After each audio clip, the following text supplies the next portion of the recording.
Gaish Nation, welcome to the show. Notre Dame with another blowout victory over the University of Virginia Cavaliers, also known as the Wahoos. And I think Notre Dame was the only team saying Wahoo Wah on Saturday in another dominating performance. Mike, how was your college football Saturday here as we reach the middle of November?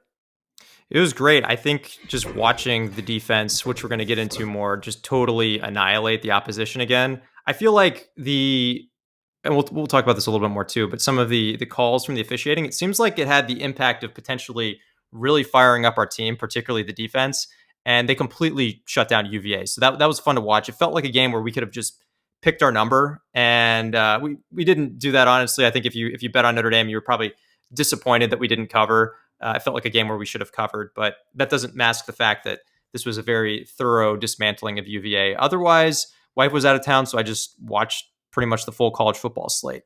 Watched Tennessee go down to Georgia. That was a result that we want as Notre Dame fans. It allows us to move up a slot. I guess we'll see what the committee says on Tuesday, but that is what we think should happen. And then on top of that, BYU lost, which they may, if they win their conference championship, then they'll jump us again. But for now, it's fun to keep moving up the poll. So overall, I would say relatively stress-free college football weekend, and just had a great time watching the full slate.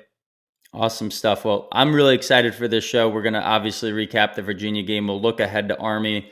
And then the third segment on today's show is going to be talking about Riley Leonard's production under pressure as a passer compared to other quarterbacks in the country. We've been flagging this all year as a place where we think it could be the Achilles heel for Notre Dame. It's something we've been really zeroing in on as, look, when Notre Dame's offense sputters, it's just because if Riley Leonard's under pressure, like it's just no productivity is coming out of it. And of course, every quarterback doesn't do well under pressure. Of course, that's what defenses want to do is, rattle that QB, get him under duress, force throwaways, force turnovers, force sacks. Of course, quarterbacks don't do well under pressure. But we dug into the data. We pulled out data for 152 quarterbacks that have been under pressure at least 36 times this year, so that they all had a pretty good sample size of 4 or 5 times a game. So we're really looking at the starters in college football. And no surprise, what we see really does match the eyes. Riley Leonard is one of the worst quarterbacks in college football when under pressure. Maybe some silver lining, maybe some areas of improvement. We'll get to that at the end of the show as well. But excited to dig into that one. Think it's a really rich data set that helps put the numbers behind the narrative that we're seeing on the field. But before then, Mike, this Virginia game, holy cow, Al Golden does it again. What a defensive performance. We've been texting about 2 stats that we thought are just absolutely absurd. Which one of those stats do you think sums it up best? You go first. I'll take either one of these. I think it sums up a really good narrative, but curious what you really thought the story was in this game. I'll go with the first one I texted you, and that's a 42% havoc rate. So for listeners, just for some context, Brett and I had a first take where I said 42% success rate, and I said, wow, that's just a shocking number. And luckily, Brett jumped in and corrected me because a 42% success rate, that's probably one average. of the most common success rates that you would see in a game. But 42% havoc rate, that is a shocking number. And if you break it down, I mean, that matched what I saw this game. Our defense was flying all over the place. We were highly disruptive. We had 5 turnovers. So UVA, clearly, they didn't play their best game. They were making their share of mistakes. Some of them were forced. Some of them were unforced. We also had 5 tackles for loss and 5 pass deflections. So basically, UVA they were not getting comfortable at all, really at any point in the entire game. So Brett, if you look at these quarterbacks' passing stats under pressure, their quarterback Calandria was 0 for 6 with 2 interceptions, and they substituted him out. I think it was maybe around halftime, but Musket not a whole lot better, 2 for 5 for 21 yards. So basically, these guys were struggling the entire game. I think Calandria looked like, it looked like he was about to get sent down to the G League with Bronny. It was that bad. Yeah, when those stats were when they were under pressure. Just zero productivity there. The other metric that I thought really stood out was just the overall success rate was just 21% for Virginia. Offenses want that number to be in the mid 40s. So offenses want to be close to every other play they're picking up 50% of the yards to go on first down, 70% of the yards to go on second down, or converting third downs. This wasn't every other play. This was more like every other drive. They would have one successful play. Just really tough day at the office for Tony Elliott to just stay on track with this offense, to keep churning out first downs and moving down the field. And you look up at the box score, and this is where, I think staring at yards, staring at points, it's a little misleading. They had a 21% success rate, still had 300 yards of offense, rushed for 4 yards per carry. So not great, but not something that's that staggering of a stat where it's like, they aren't even getting close to what an offense is trying to look like. And it's really because of garbage time. In the fourth quarter, when you're up by 28 points, all of the advanced stats get thrown out the window. And so UVA had 155 of their 300 yards when they were down by 28 late in the second half. And our second string was in. And so just because the starters aren't in, the game doesn't matter. Teams start playing, different styles of offense and defense to just get the game over with. You throw out the advanced stats. So before Notre Dame got to a 28-point lead, Virginia had just 145 yards of offense. It was like nothing was going right. A lot of that was the pressure we were generating, Mike. So I think that's a great place to start. But it was so much havoc that they were, it wasn't even just we were having a bunch of disruptive plays to get off the field. We were having disruptive plays just where they couldn't even get a drive started. Absolutely lights out game. Who stood out for you? I think this is a really tough question for us to ask each week. It's such a well-rounded defense. I think other than Ben Morrison, who's now out, there's no like first round talent who's just going out there like absolutely wrecking a game on their own. But what did you see kind of stand out as the individuals on defense that really helped motivate that outcome?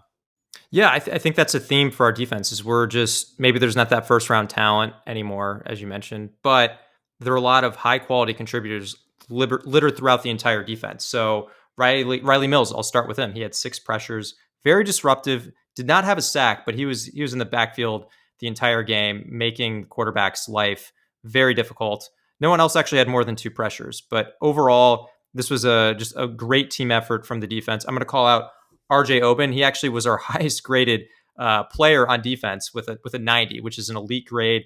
Interestingly, he didn't put up any eye-popping stats. He had 3 tackles, but he was just making the right play time and time again. And it's great to see that from the defensive lineman, because Oben is someone who came in with a lot of hype, and generally I would say he's been a bit quiet in most games. So this is the first game where I recall him grading out particularly well. So hopefully this is a sign of him picking up his play at the right time of the year. And then other than that, as is the case in every game, our secondary really set the tone. So our defense is littered with impact players throughout, but particularly our secondary. Xavier Watts doesn't allow catch and coverage. Plus, he had an interception and a fumble recovery. Leonard Moore was targeted 3 times. He allowed just 1 catch for 12 yards and an interception. Looked like he was banged up at one point in the game, but he came back in and it looks like he's okay, which is big for our defense because he's someone who's been picking up his play as the season has gone on. And after him, there would be a drop off. So it's critical that that Leonard Moore is healthy moving forward. And then you get to the offense. Sputtering was certainly the start of this game. Score on the opening drive where we only had to go 25 yards. That was followed by 4 straight 3-and-outs. And then we had a 9-play, 88-yard drive, a 1-yard touchdown drive off of a turnover, and then a clock-killing, 8-minute clock-killing drive that led in a turnover for downs, but was really just trying to melt the clock when we were up by 28. The only other drive that went for over, I think, 35 yards in this game was the Jeremiah Love 76-yard touchdown run. So really weren't able to sustain drives, really just one huge home run play, 2 sustained drives, despite, by the way, being given every opportunity in the world with the turnovers our defense was creating. Now, there's some of that, like, look, weren't in high pressure situations. And look, if you're given a 1-yard drive and a 25-yard drive, like, you're doing your job by going and scoring. But in general, I thought this was an okay at best performance for Mike Denbrock. But you'll look up and look, the stats were pretty darn solid across the board in terms of yards, in terms of havoc allowed. Virginia only had a 20% havoc rate, which you'd like to see that lower, but it's okay. Notre Dame's success rate was 45%. It was over 50% in the second and third quarter. So, I mean, we eventually got humming and were then lights out, but really sputtered out of the gate. I don't read into it too much. It was a little bit of everything. We had two of those 4 straight 3-and-outs had a penalty in them.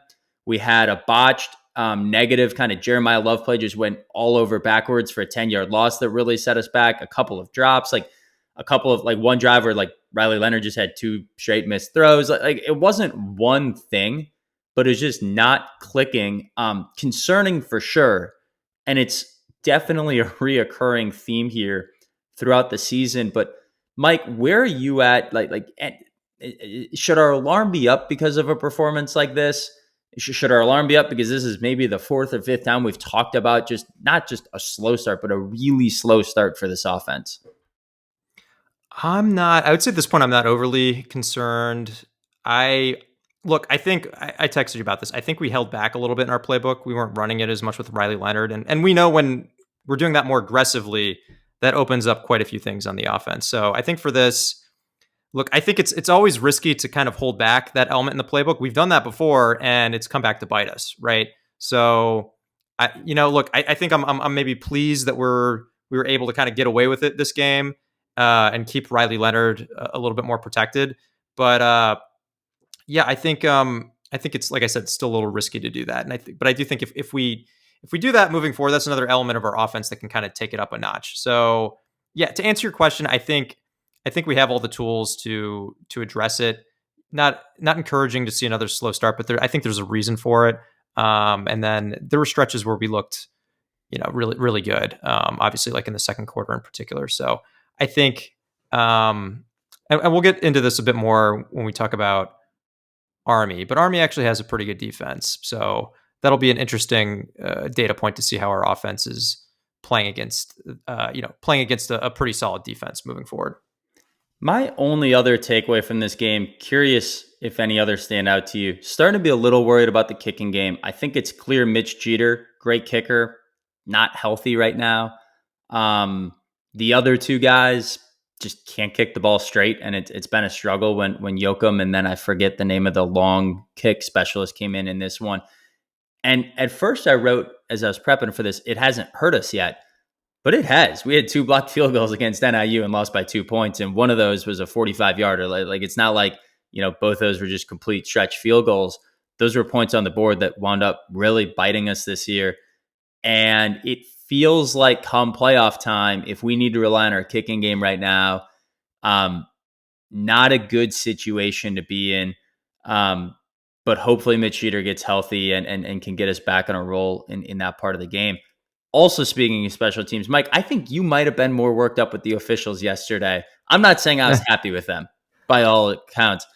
Walk us through the punt that was called back. What happened there? I know I thought NBC did a pretty good job explaining it, but felt like there was maybe more behind that in terms of some conversations about Freeman talking to the refs before game. Like, what was going on there? Yeah, before I jump into that, there are 2 other ones I'm going to call out. So there's the fair catch where the refs actually just got the rule wrong. So we called a fair catch, bobbled it. They came in and disrupted the play. The rule is you have to let the ball hit the ground if there's a fair catch. They didn't allow that. So that was a turnover, and that basically cost us a possession right there. And then the other was there's a By pass. the way, that's a weird rule, right? Like there was no chance our guy was actually going to get to that ball. So it felt like the right thing happened, but you are right. The rules are the rules. If on a fair catch, the ball needs to hit the ground, the ball clearly didn't hit the ground. Like that's just a very straightforward application of the rules that I agree they completely missed. Yeah. And it cost us a possession.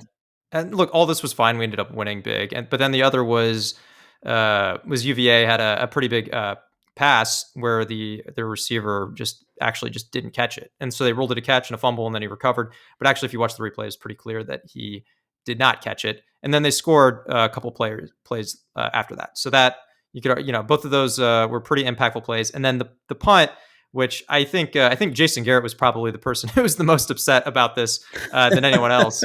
Basically, what I could glean, it was a bit complicated, but essentially the formation that we had, they said that we couldn't essentially operate out of a shotgun, which we did. And I think this is clearly a play that we've been practicing. This is something that we had put a lot of thought into. It wasn't something that we just pulled together at the last second. Our interpretation of the rule was that we were allowed to do that.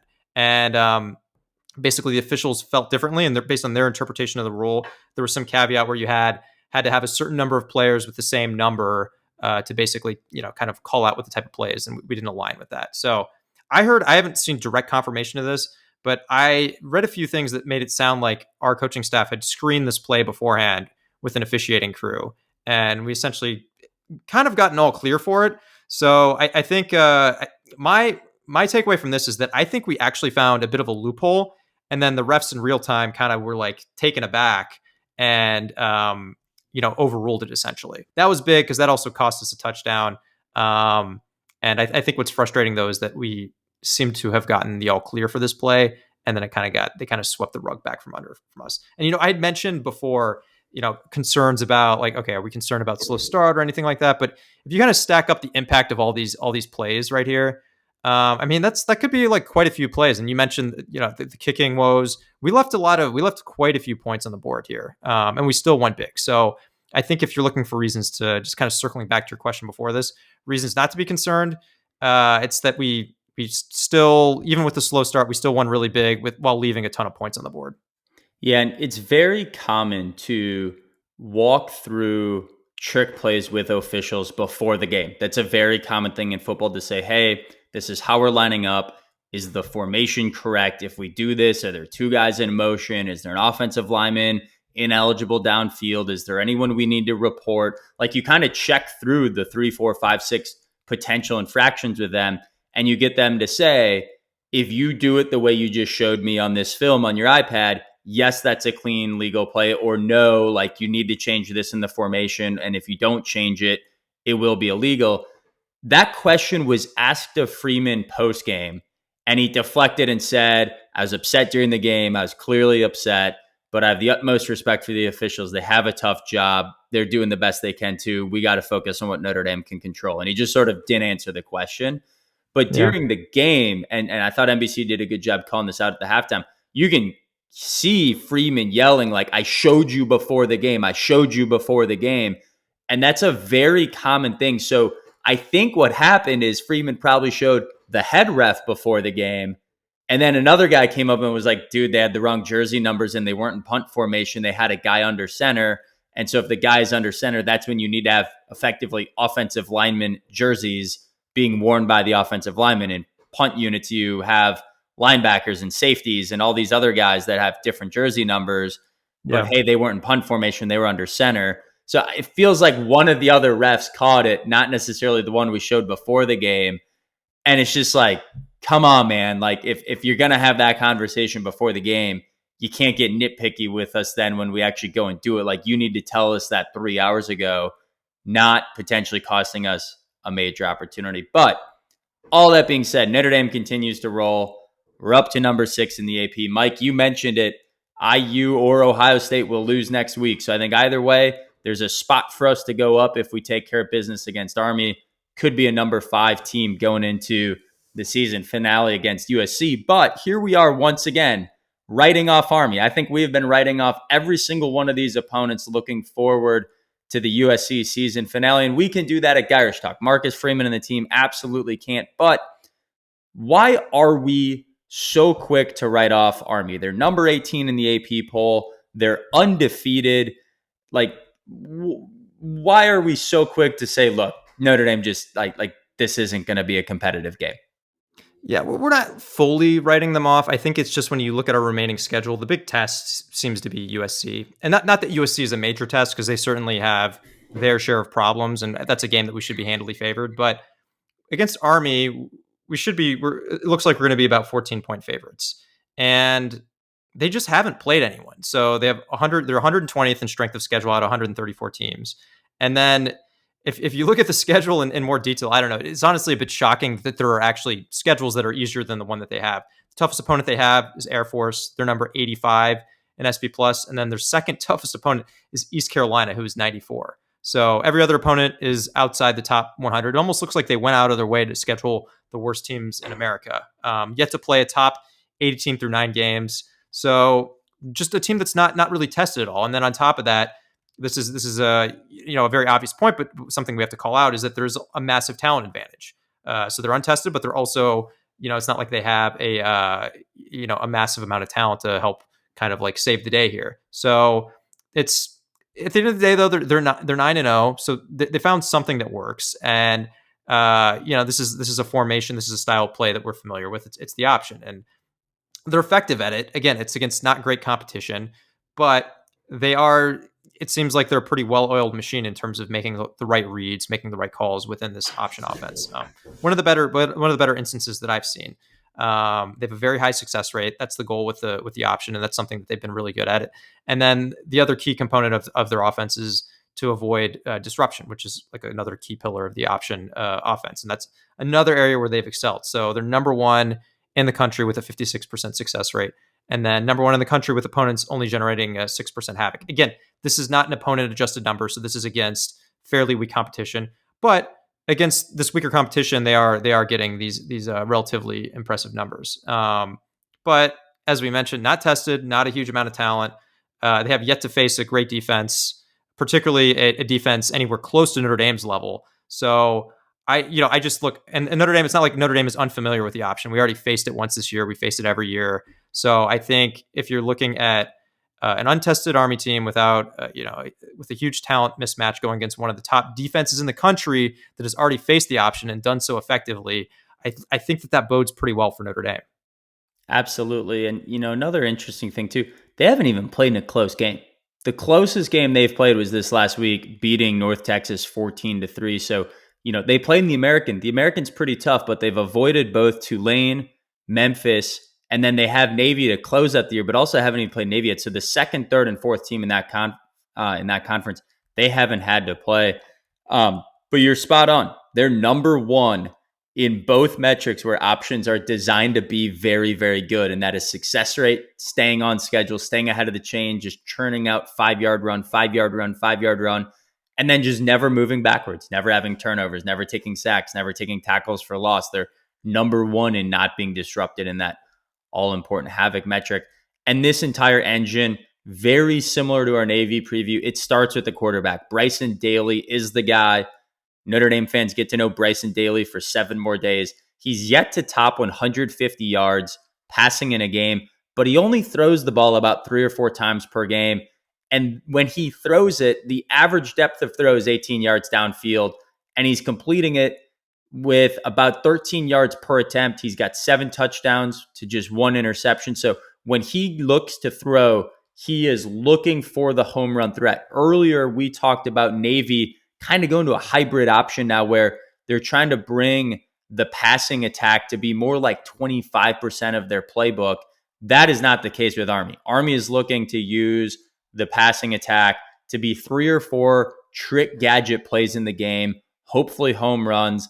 And the rest of the time, they're looking to stay on schedule running the ball. And that also starts with Bryson Daly. 1,000-yard rusher already on the season. Their leading rusher. They've got another running back, Kanye Udo, who's ran for about 850 yards so far this season. And he's their other big rusher. And then Noah Short's the other guy to know. He's their home run threat. He averages about 10 yards per carry. He's the jet sweep guy that's going to be flying across as that jet sweep option in the triple option. And so a very, very well-oiled option machine. It's rated significantly higher than Navy. For context, in the SP Plus, Army is about the 40th best offense. Navy is about the 70th. So, we'll get to defense here in a second, but this is a better version of what we saw against Navy and a much more traditional option without all the kind of hybrid speed option and spread passing looks that Navy started to implement into their option attack. This is the much more tried and true triple option led by that quarterback position with a bunch of other guys getting involved in those option looks. Mike, on defense, pretty impressive. 35th in SP Plus, a very solid unit. Doesn't appear to be any one standout star. Like, what should Notre Dame be thinking about as Army's defense comes to town?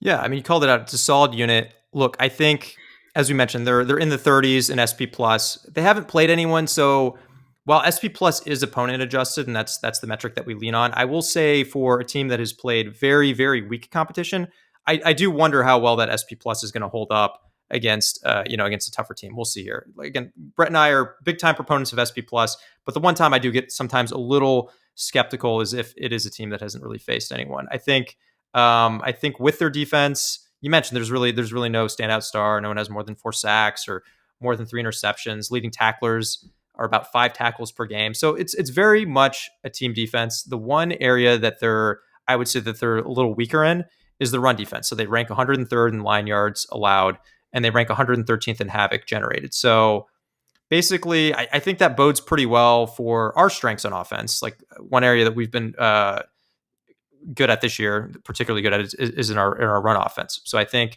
our offensive line should be able to generate some push.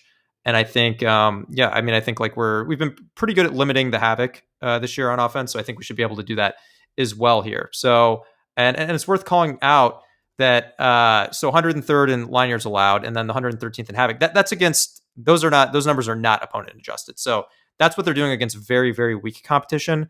So I think this is an area that Notre Dame should be able to exploit pretty easily. Another theme is, I would just say that they're kind of more of a bend but don't break defense. But again, they just haven't faced an offense like Notre Dame's that has like the speed and the size and the talent that we have. So look, solid defense, but there are plenty of areas here for Notre Dame to take advantage of.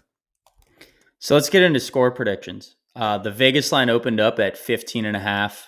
SP plus implies about 14 points. Typically, these option games actually lead to fewer possessions, therefore lower scoring, therefore tightening spread. So actually, I was expecting Vegas would be even tighter than 14 points. I was expecting it to be in the, 11 to 13 point range, more just adjusting for the pace of the game. Vegas actually opens up more in Notre Dame's favor at 15.5.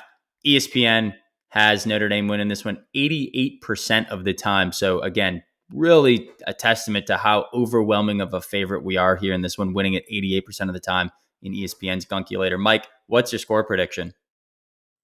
I have them 32-15, so I have us beating the spread. Notre Dame has generally been one of the best teams in the country. There's actually a stat that I saw making its way around the internet that since Marcus Freeman was the coach, Notre Dame has been the best team against the spread in that time frame. Of course, when they posted that, then we didn't cover the spread against UVA.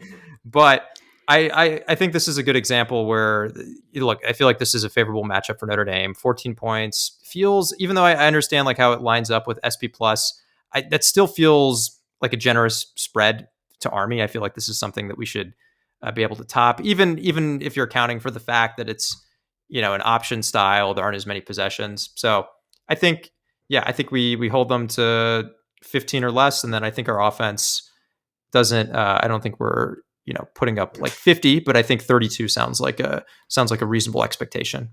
I just get nervous about the ability to go score a bunch of points against an option team that's just going to hold the ball a bunch. And I don't think Army will be keeping this one close for very long against Notre Dame. I think we mentioned their rushing stats of how bad they are as a run defense, but they don't get tested on that because when they play worse teams, they get big leads and the opponents have to pass.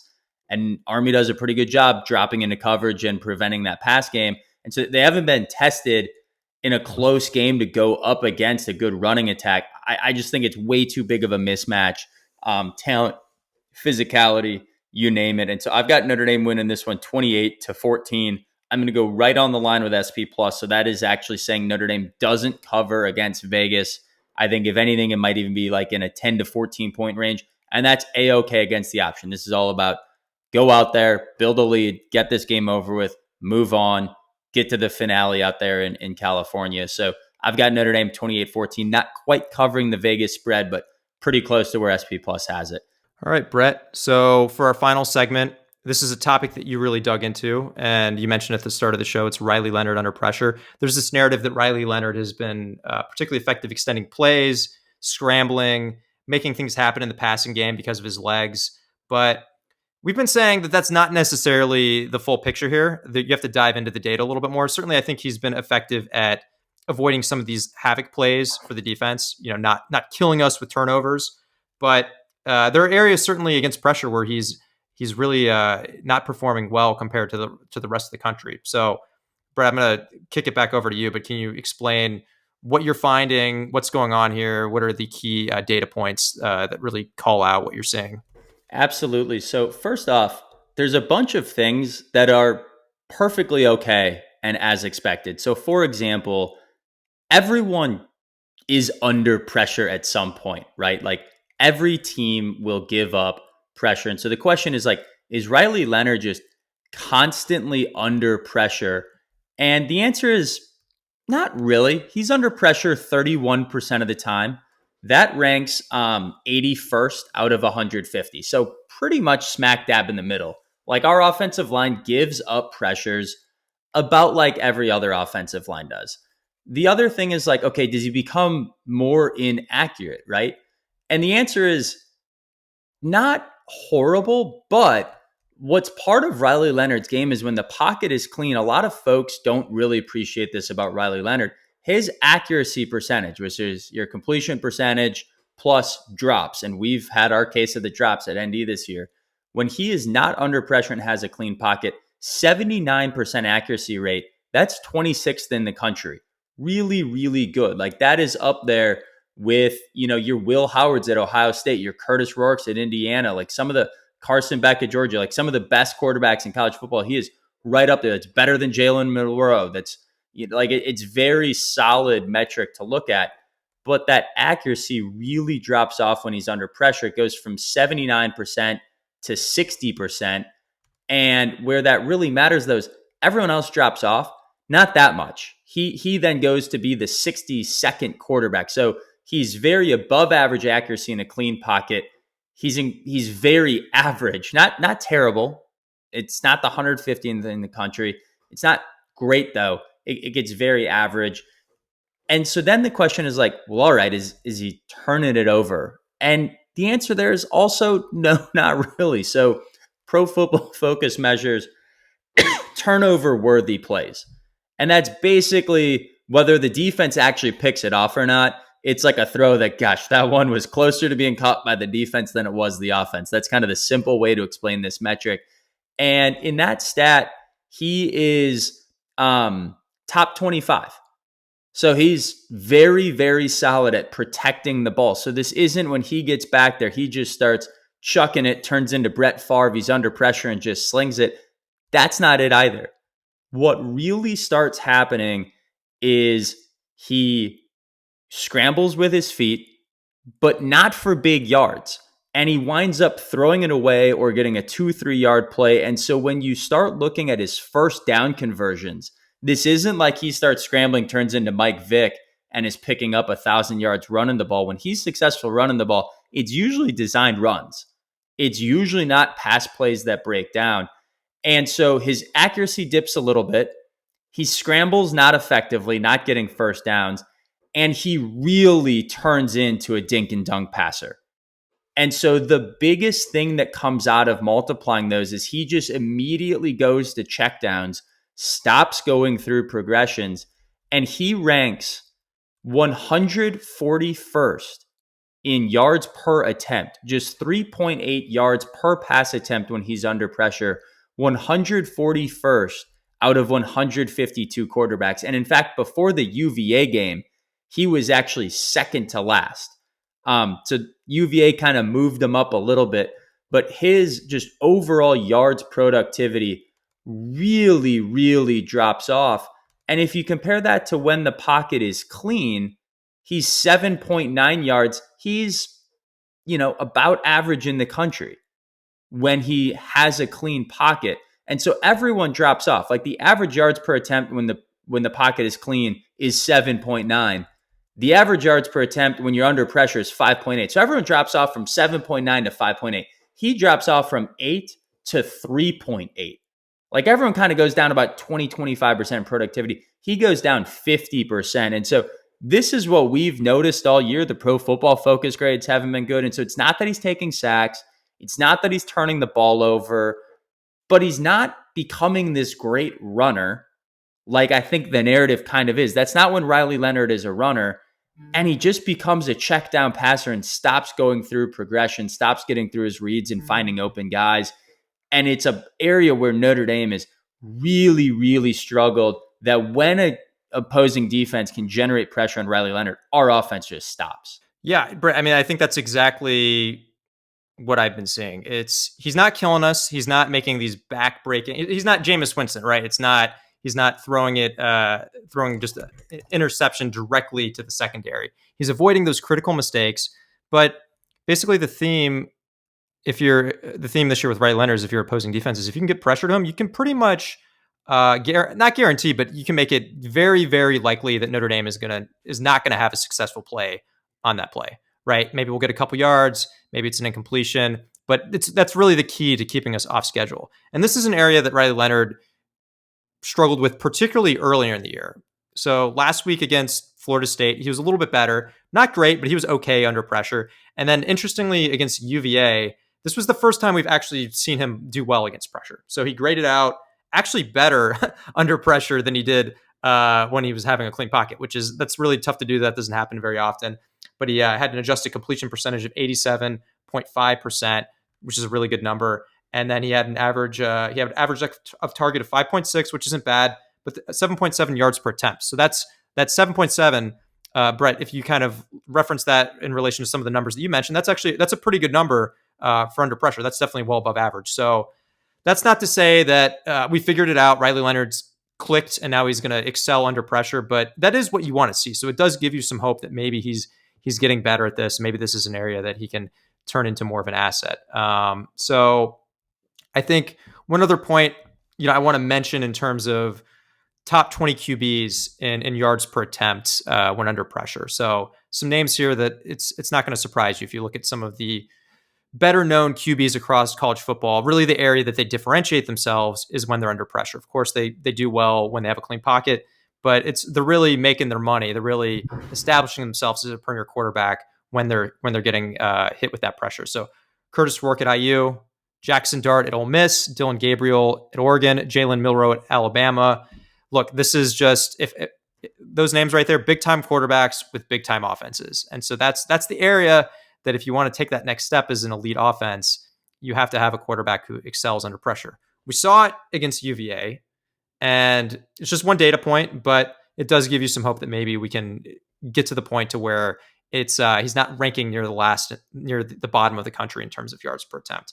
I think where he's at right now, if you kind of take his whole body of work, I'll mention a couple quarterbacks here across college football that are ranking very similar to him under pressure. So Brock Vandagriff at Kentucky, Purdue's quarterback Cade McNamara at Iowa. So look, not particularly exceptional quarterbacks. So if we see more of the UVA performance moving forward, I'm not going to tell you here that he's going to be like Dylan Gabriel at Oregon, but maybe he gets a little bit closer to that.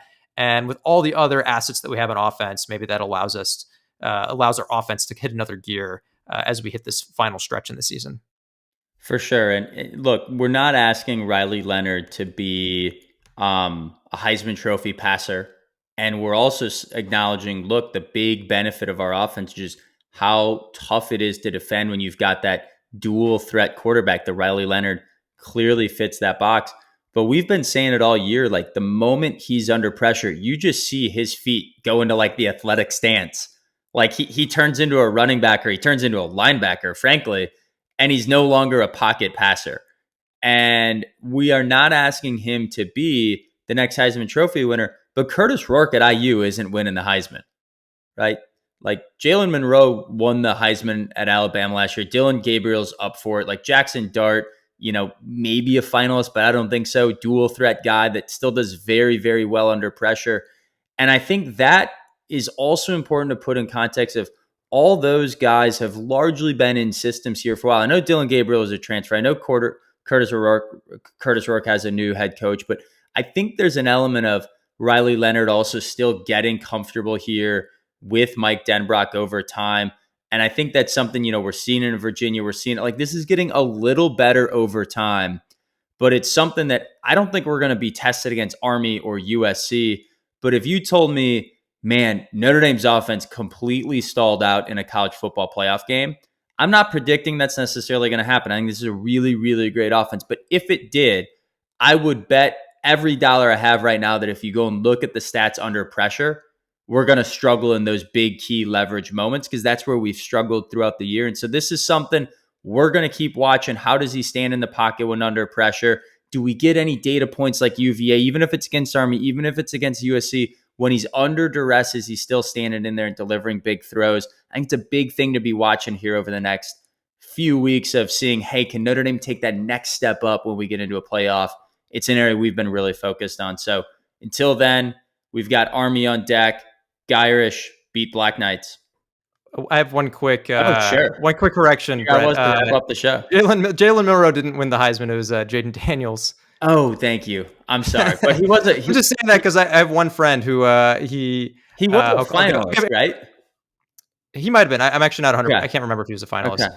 But I have one buddy. I'll give my buddy Eric here a shout out. He listens to our show and then he'll text me after every show and he'll be like, "Hey, actually, that's one of you guys said this. That's actually not correct." So Eric, I'm giving you a shout out here. We're just getting ahead of it. There you go. There you go. Yeah. Jalen Monroe, Heisman finalist, not Heisman Trophy winner. Yep. All right. Well, yeah. With that, let's go Irish and beat Army.